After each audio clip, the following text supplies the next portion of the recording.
मेरी शादी क्या हुई, आपने तो मुझे एकदम पराया कर दिया माँ। फ़ोन की घंटी बज रही थी।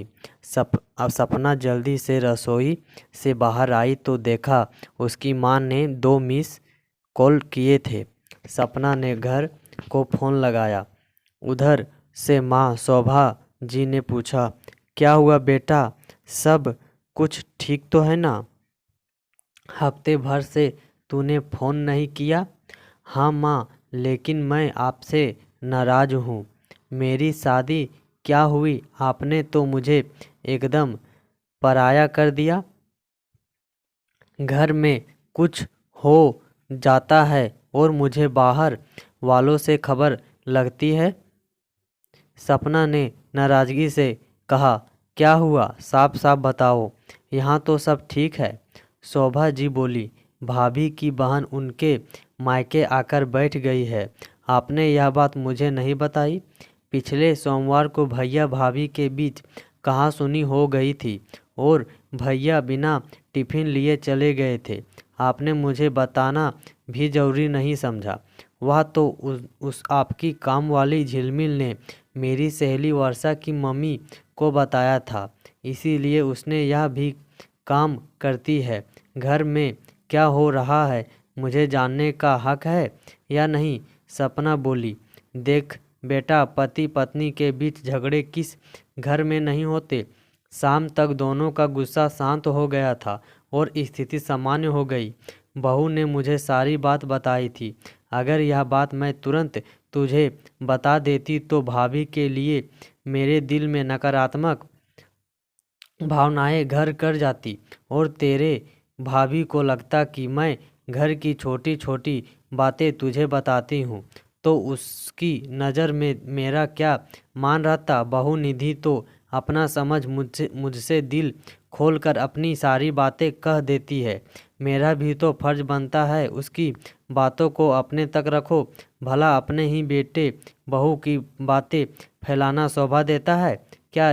रही बात निधि की बहन के ससुराल के वापस आने की, तो बेटा किसी की भी बहन बेटियां की समस्या को सार्वजनिक करना सही नहीं है। देर सवेर मामला सुलझ जाएगा। अगर नहीं बहू खुद तुमसे यह बात साझा करती तो बात कुछ अलग होता। पिछले महीने ही तो तुम्हारे जेठानी और सास के की किसी बात पर तनातनी हो गई थी और नाराज होते हुए जेठानी ने घर से अलग होने की धमकी दी थी।